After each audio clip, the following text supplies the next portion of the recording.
Simple words में बताऊं तो जब कोई कस्टमर अपने बैंक को ईएमआई देने में नाकाम रहता है तब उसका loan account non performing asset यानी एनपीए कहलाता है।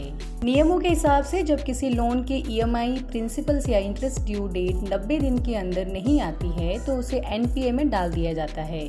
इसे ऐसे भी लिया जा सकता है कि जब किसी लोन से बैंक को रिटर्न मिलना बंद हो जाता है तब वह उसके लिए एनपीए या बैड लोन हो जाता है। लोन की कई क्लासिफिकेशन हैं। पहला है स्टैंडर्ड अकाउंट, नेक्स्ट है सब स्टैंडर्ड अकाउंट, थर्ड है डाउटफुल अकाउंट एंड फोर्थ है लॉस एसेट अकाउंट। लोन पर डिफॉल्ट के चलते बैंकों पर बहुत ज़्यादा असर ना पड़े, इसके लिए आरबीआई ने उसके लिए प्रोविज़न करने का नियम बनाया है। बैंक को प्रोविज़न के बराबर की रकम बिजनेस से अलग रखनी पड़ती है। स्टैंडर्ड अकाउंट या लोन क्या है, पहले आइए उसे समझ लेते हैं। अगर कस्टमर समय पर लोन का रीपेमेंट करता रहता है तो उसका लोन अकाउंट स्टैंडर्ड माना जाता है।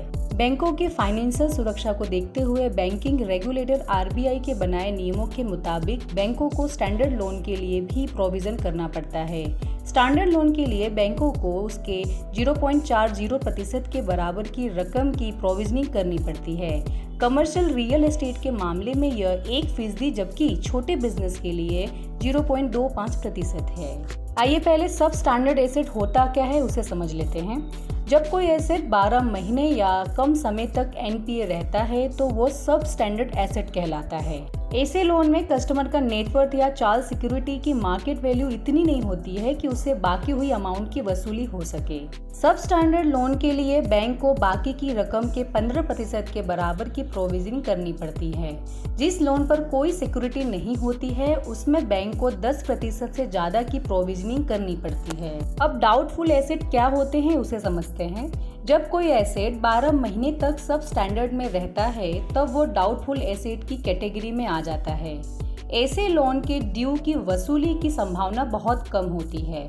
इसकी प्रोविजनिंग इस बात पर निर्भर करती है कि लोन कितने साल से डाउटफुल की कैटेगरी में है। अगर कोई लोन 1 साल तक डाउटफुल रहता है तो उसकी 25% प्रोविजनिंग होगी और 3 साल तक डाउटफुल रहने पर 40% और 3 साल बाद 100% प्रोविजनिंग करनी होगी। अब प्रश्न ये उठता है कि क्या कोई एनपीए वापस स्टैंडर्ड लोन हो सकता है? कस्टमर की बाकी की इंटरेस्ट और प्रिंसिपल का पेमेंट होने पर एनपीए स्टैंडर्ड लोन कैटेगरी में डाला जा सकता है। एनपीए को स्टैंडर्ड कैटेगरी में ट्रांसफर करने के लिए बैंक अक्सर डेट को बाकी के लिए ज़्यादा वक्त देकर और इंटरेस्ट रेट घटाकर लोन को रिस्ट्रक्चर कर देते हैं। इंडियन गवर्नमेंट ने एनपीए को मैनेज करने के लिए कुछ इनिशिएटिव लाए हैं, जैसे प्रोजेक्ट सशक्त और इंद्रधनुष प्लान।